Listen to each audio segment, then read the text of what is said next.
Hello friends, myself Rohit and I am here to teach you polity. Friends, today we will be discussing some of the most important exam shooters from the topic fundamental rights. आज हम लोग fundamental rights से related questions को cover करेंगे ताकि आपका इस topic से रिलेटेड सारे इंपॉर्टेंट कंसेप्ट को कवर किया जा सके। तो चलिए शुरू करते हैं। Our first question is, which part of the Indian Constitution enshrines the fundamental rights? Answer is part 3. Part 3 of the Indian Constitution enshrines the fundamental rights. Fundamental rights are defined as the basic human rights of all citizens. जो fundamental right है उसको basic human right के तौर पे define किया जाता है. Next question is, from which country does the provision of fundamental rights has been derived? Answer is USA. The provisions of fundamental rights has been derived from United States of America.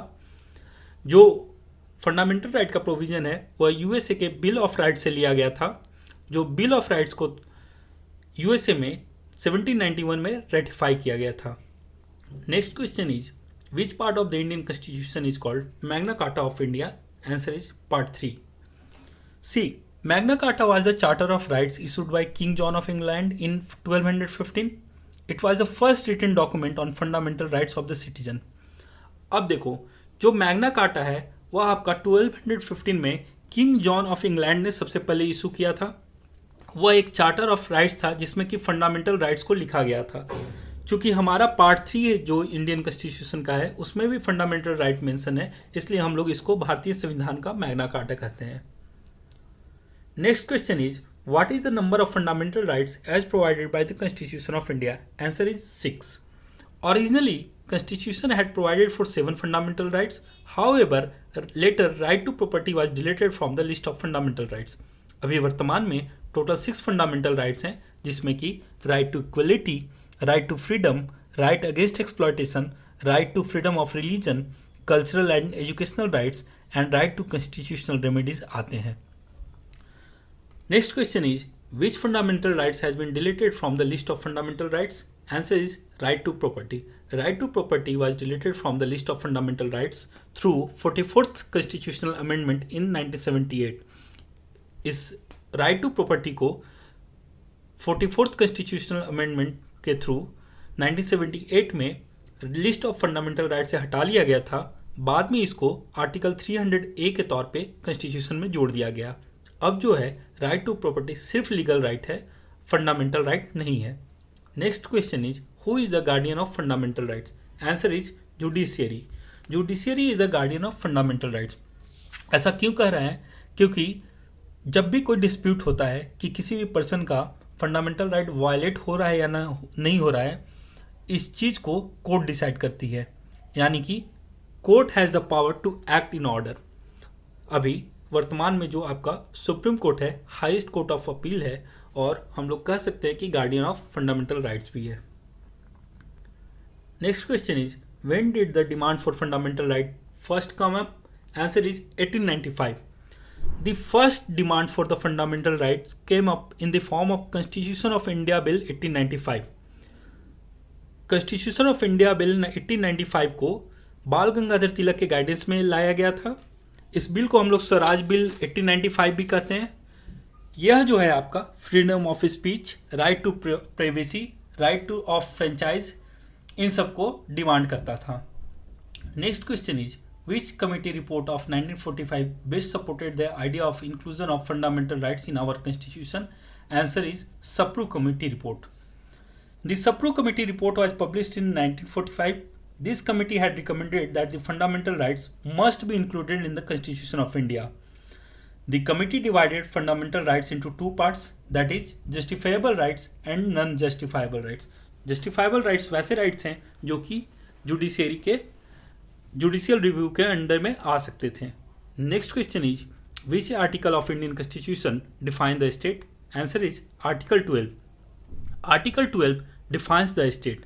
अब देखो, जो state की परिभाषा है इसके अंदर government and parliament of India जो कि सेंटर में है आपका, गवर्नमेंट और legislature of each of the states, साथ ही ऑल लोकल और other authorities with in the territory of India और under the control of government of India, इस सारे स्टेट के डिफिनेशन में आते हैं.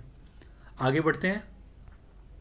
Question number 10 is, Which article of the Indian Constitution declares that the law that are inconsistent with the fundamental rights shall be void? Answer is Article 13.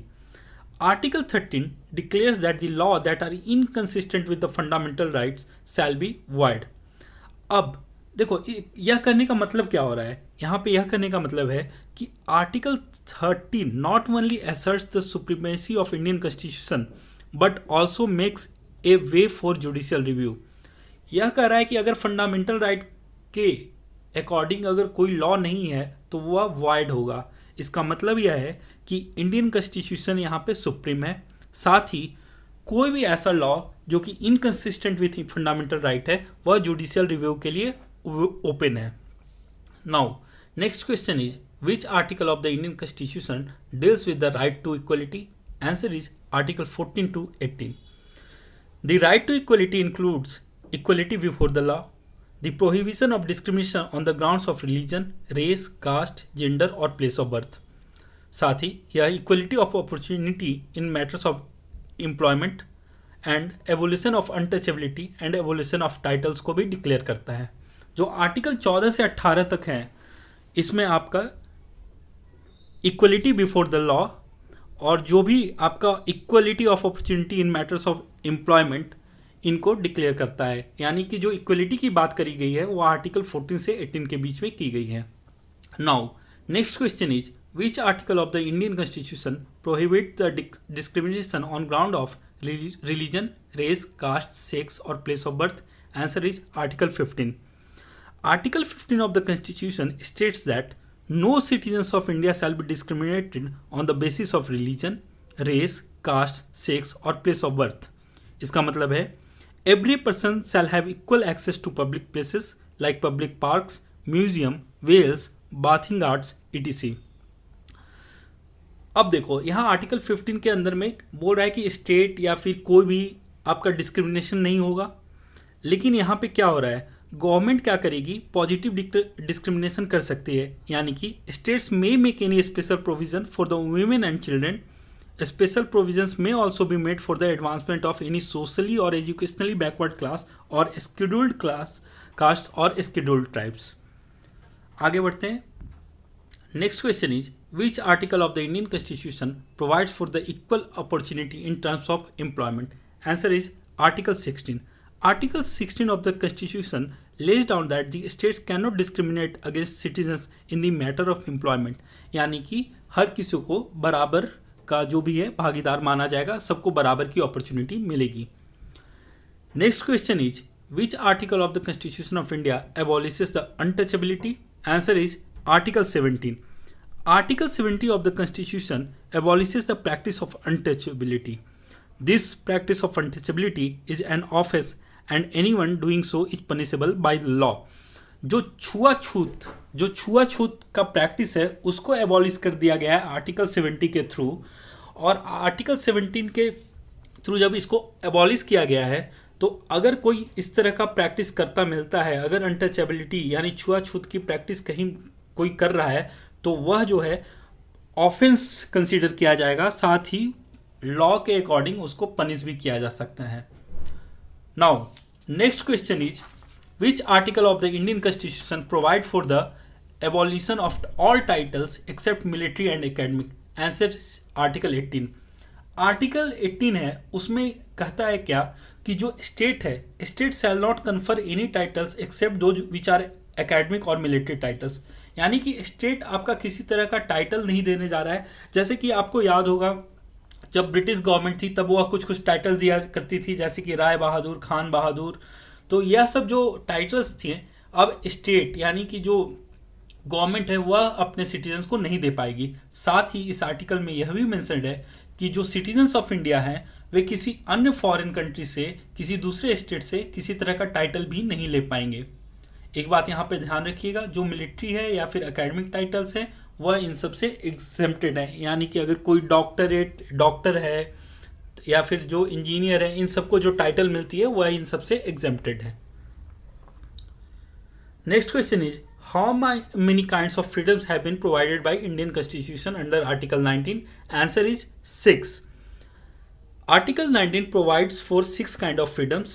These includes freedom of speech and expression, assembly, association, movement, residence and profession. जो article 19 है उसमें 6 kind of freedom दिए गए हैं। इसमें freedom of speech and expression आता है, assembly है, एसोसिएशन है, मूवमेंट है, रेसिडेंस एंड प्रोफेशन है। Next question is when did right to information act was passed by parliament? Answer is 2005. Right to information has been given the status of fundamental right under Article 19(1) of the Constitution in 2005. 2005 में right to information act को पास किया गया था और इसको article 19(1) के under में consider कर लिया जाता है। जो आर्टिकल 19 क्लॉज 1 है वह क्या कहता है? वह कहता है कि यहाँ के जो भी नागरिक है, भारत के जो भी नागरिक हैं, उनको फ्रीडम ऑफ स्पीच और एक्सप्रेशन है। साथ ही यह जानने का भी हक है कि गवर्नमेंट कैसे काम कर रही है, उसका क्या रोल है, साथ ही उसका क्या फंक्शन है, यानी राइट टू इंफॉर्मेशन। नेक्स्ट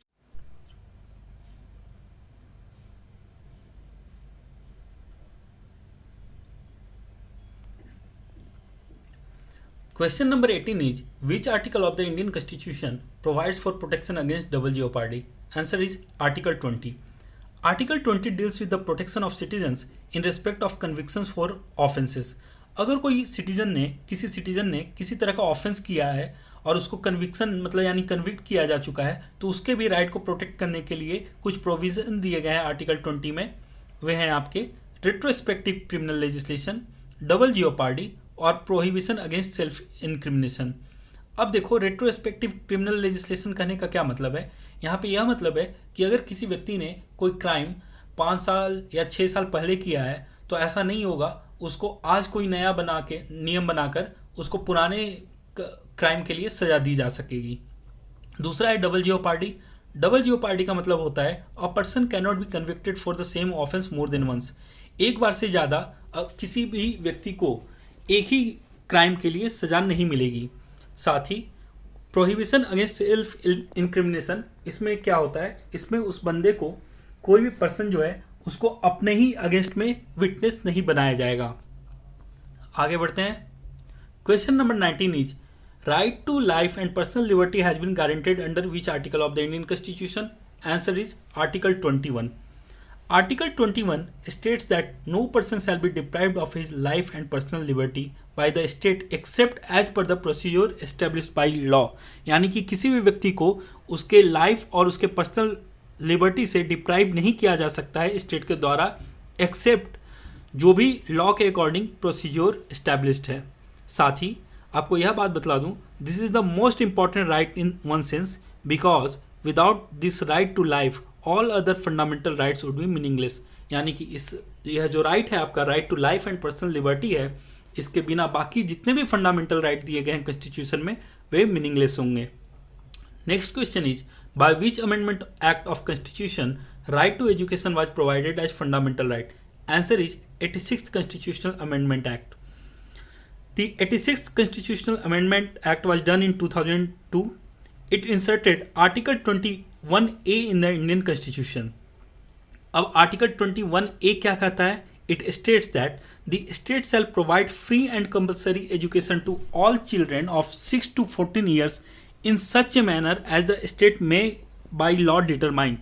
यानी कि यहाँ पे जो बच्चे जो 6 से 14 साल के बीच के हैं उनको फ्री और कंपलसरी एजुकेशन दिए जाने की बात की गई है। अब यहाँ पे यह बात भी बतला दूं कि पहले यह जो दिया गया था, पहले जो यह राइट टू एजुकेशन था, यह आपका डीपीएसपी में इस तरह की बात करी गई थी। इस संशोधन के बाद, इस कॉन्स्टिट्यूशनल अमेंडमेंट के बाद इसको डीपीएसपी से हटा के फंडामेंटल राइट में डाल दिया गया था। Next question is which fundamental rights can not be suspended during the time of national emergency? Answer is fundamental rights under Article 20 and 21. During emergency, President can suspend all other fundamental rights except Article 20, that is protection in respect of conviction for offences, and Article 21, that is protection of life and personal liberty.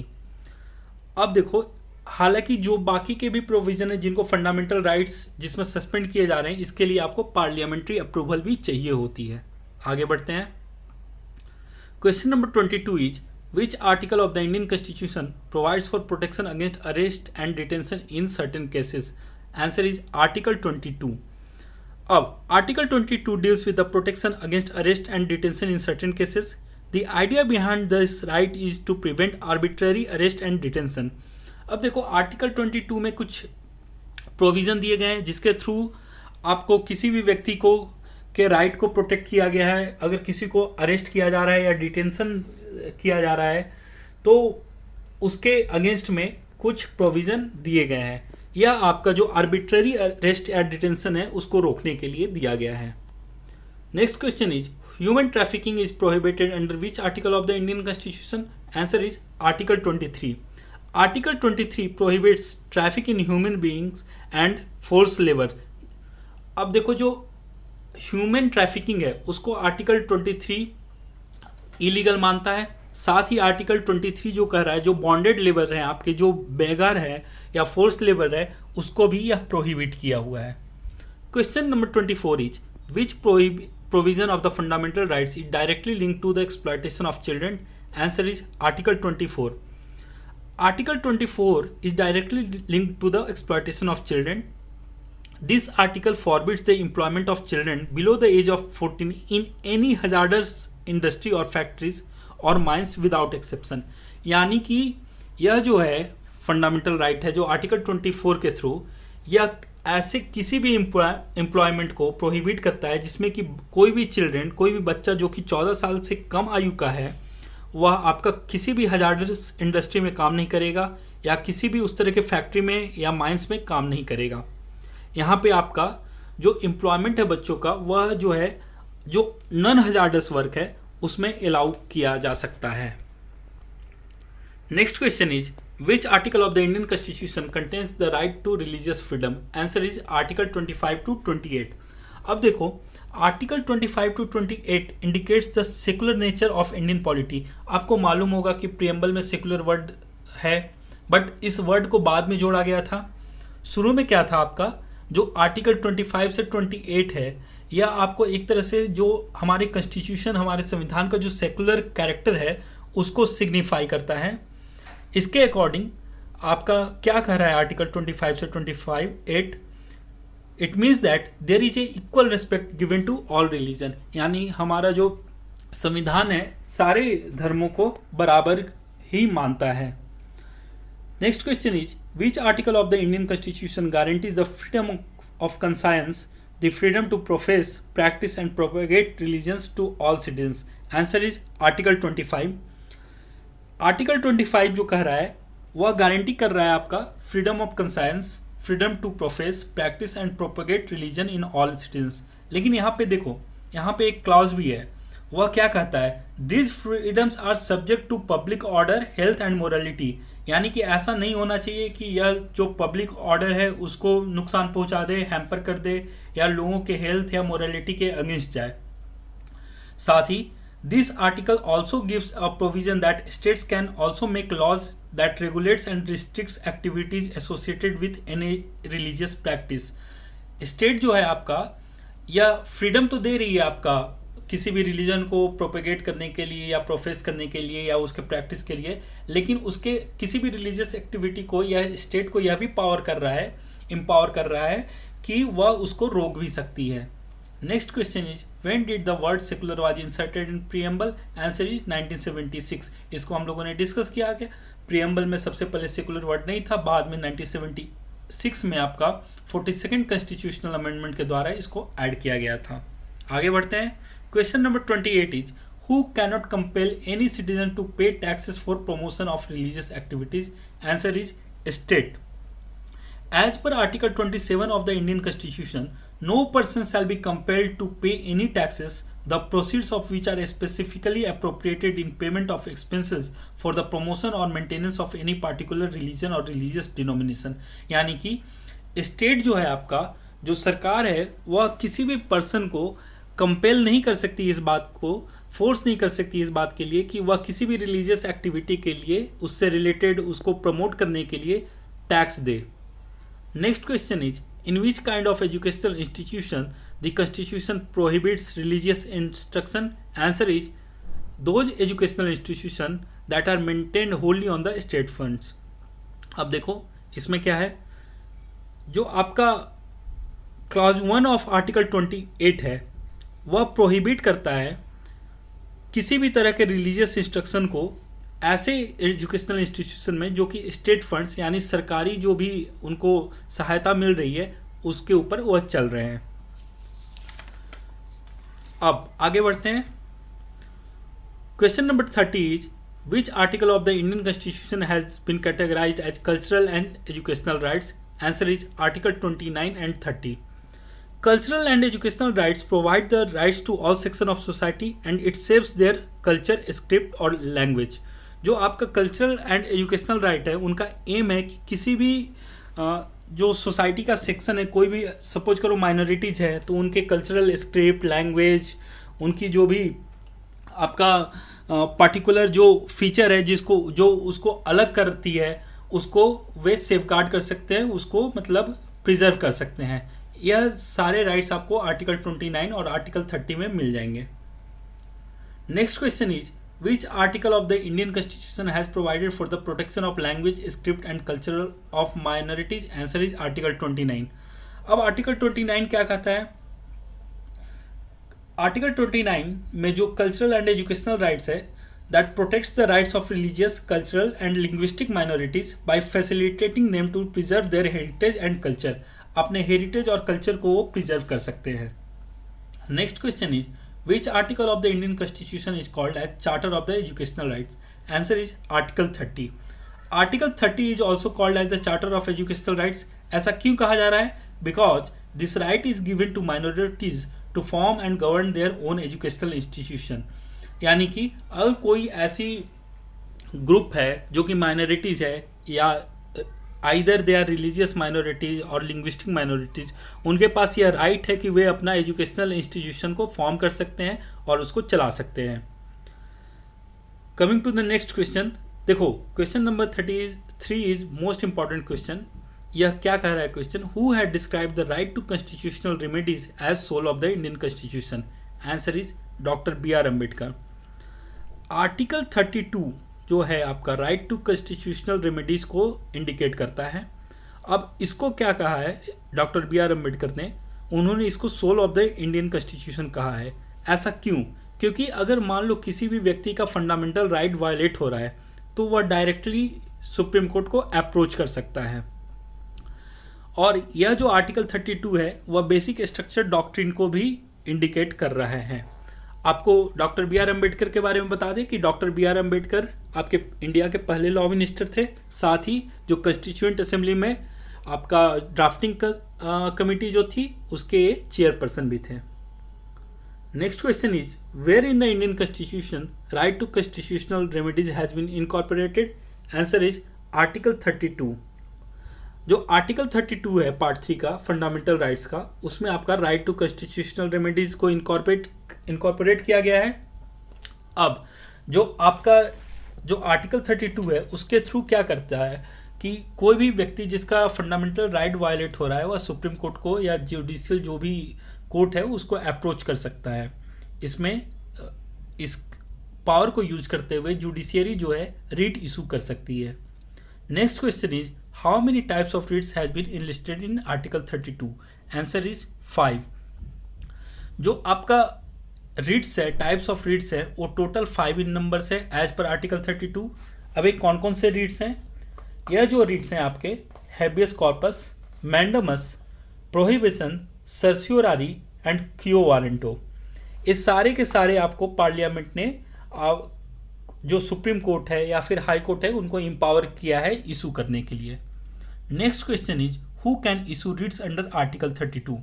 जो article 32 है आपका जो part 3 में आ रहा है उसके according रीट्स issue करने की अथॉरिटी सुप्रीम कोर्ट के पास है। Next question is by which article high court can issue रीट्स। Answer is article 226। अब देखो आपको पता है कि आर्टिकल 32 के थ्रू सुप्रीम कोर्ट है वही रीट्स को इशू कर सकता है, लेकिन ऐसा ही रीट्स को इशू करने की पावर आर्टिकल 226 दे रहा है हाई कोर्ट को। यानी कि आपका जो हाई कोर्ट है, जो स्टेट जुडिशियरी है, उसका जो अपेक्स बॉडी है हाई कोर्ट, वह भी रीट्स को इशू कर सकता है। Next question, who can empower any court to issue writs? Answer is parliament.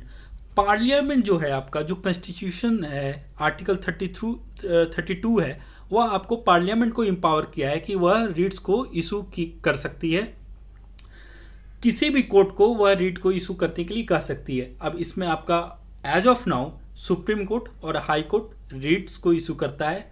अगर पार्लियामेंट चाहे तो नया कोई भी लॉ बनाकर वह किसी और कोर्ट को भी रिट्स को इशू करने के लिए कह सकती है। Next question,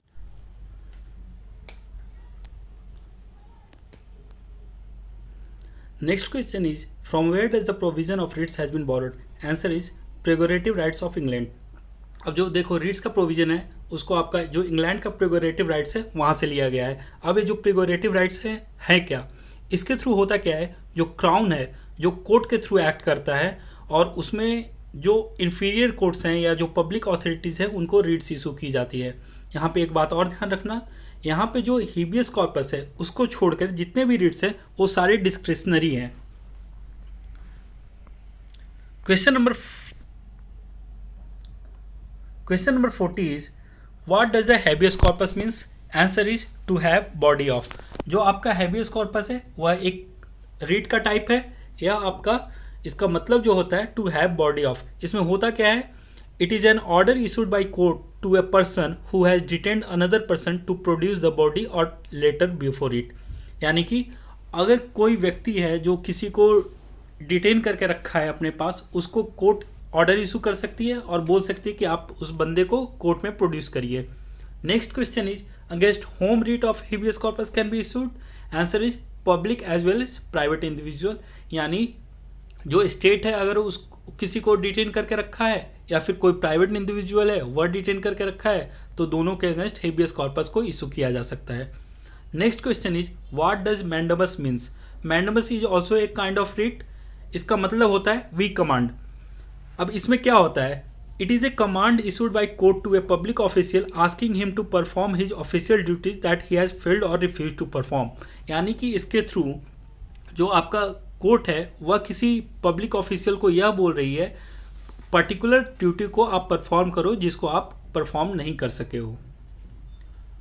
next question is against whom writ of mandamus can be issued? Answer is only public authority. यानी कि सिर्फ जो पब्लिक अथॉरिटी है उन्हीं को मैंडेमस इशू किया जा सकता है। आपका यह प्राइवेट इंडिविजुअल के खिलाफ या प्राइवेट जो बॉडी है उसके खिलाफ यह एप्लीकेबल नहीं है। Next question is which writ under article 32 is prohibitory in nature? Answer is writ of prohibition. अब देखो रिट ऑफ प्रोहिबिशन हो क्या रहा है, writ of prohibition means to forbid. यानी कि it is a order issued by a higher court to a lower court और tribunal to prevent the latter from exceeding its jurisdiction or usurping a jurisdiction that it does not possess। यानी कि जो higher court है, जैसे कि मान लो high court हुआ या फिर आपका सुप्रीम कोर्ट हुआ, वह एक लोअर कोर्ट को इस तरह के ऑर्डर को पास कर सकती है कि भाई आप इस पे कोई भी पर्टिकुलर ऑर्डर को पास मत कीजिए क्योंकि यह आपके जुरिडिक्शन के बाहर है। Next question is which writ is issued when A lower court exceeds its jurisdiction? Answer is writ of prohibition. Question number 46 is against whom writ of prohibition can be issued? Answer is judicial and quasi judicial authorities। जो आपके judicial authorities है जैसे कि lower courts हो गए वो judiciary के part हैं, और जैसे ट्रिब्यूनल हो गया वह क्वासी जुडिशियल अथॉरिटी हो गया। Next question is which writ is both preventive as well as curative in nature? Answer is certiorari. जो सर्स्योरारी है उसका मतलब होता है टू बी सर्टिफाइड और टू बी इन्फॉर्म। यह हो क्या रहा है, इसमें जो हायर कोर्ट है वह लोअर कोर्ट या ट्रिब्यूनल को ऑर्डर पास करेगी either to transfer a case pending with it और टू इटसेल्फ और to squash the order of latter in the case. यानी कि अगर मान लो कोई जुडिशियल क्वासी जुडिशियल बॉडी है, अगर उसने किसी ऑर्डर को पास किया है तो उसको बोलेगा कि आप जो भी केस है इसको आप ट्रांसफर कर दीजिए दूसरे अथॉरिटी को या फिर उसको स्क्वैश कर दीजिए। Next question is against whom writ of certiorari is available? Answer is judicial, quasi judicial and administrative authorities. देखो पहले जो ये था रिट ऑफ सर्स्योरारी यह सिर्फ जुडिशियल और क्वासी जुडिशियल बॉडी के अगेंस्ट ही अवेलेबल था। बाद में 1991 में सुप्रीम कोर्ट ने ऑर्डर दिया और कहा कि जो सर्सियोरारी है यह एडमिनिस्ट्रेटिव अथॉरिटीज के भी अगेंस्ट एप्लीकेबल होगा। हालांकि आपका जो रीट ऑफ सर्सियोरारी है वह लेजिस्लेटिव बॉडीज या प्राइवेट इंडिविजुअल के खिलाफ अवेलेबल नहीं है। Question number 49 is which writ can be issued by the court when it has to inquire into legality of a claim of a person to a public office? Answer is writ of quo warranto। अब जो क्यो warranto है उसका मतलब क्या होता है? इसका कहने का मतलब है बाय व्हाट ऑथोरिटी, यानी कि कोर्ट जो है वह इंक्वायरी करती है अगर किसी पर्सन ने जो किसी पब्लिक ऑफिस को ऑक्युपाई किया हुआ है और वह लगता है कि वह इलीगली कोई डिसीजन ले रहा है, तो उसके क्लेम को चेक करने के लिए, उसकी वैलिडिटी को चेक करने के लिए कोर्ट उससे पूछ सकती है कि बाय व्हाट अथॉरिटी, यानी आपने किस अथॉरिटी के तहत इस डिसीजन को लिया है। Next question is which writ can be sought by any person other than the aggrieved? Answer is writ of क्यो वारंटो। हिबियस कॉर्पस में भी अग्रीव्ड पर्सन के अलावा जो उसका नियर बाय जो रिलेटिव्स हैं वो रिट दाखिल कर सकते हैं। यहाँ क्यो वारंटो में भी आपका जो है any person other than the aggrieved can file it. Next question is who can restrict और abrogate the fundamental rights pertaining to armed forces? Answer is parliament.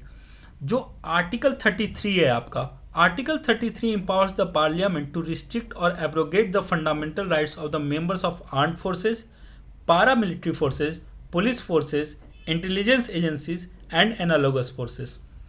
अब देखो, जो आर्टिकल 33 है उसने पार्लियामेंट को यह पावर दिया है कि वो फंडामेंटल राइट के ऊपर अगर वह आर्म्ड फोर्सेस से बिलोंग करते हैं, पारामिलिट्री फोर्सेस से बिलोंग करते हैं, तो ऐसे जो भी फोर्सेस हैं उनसे बिलोंग करने वाले लोगों के फंडामेंटल राइट को रिस्ट्रिक्ट कर सकती है।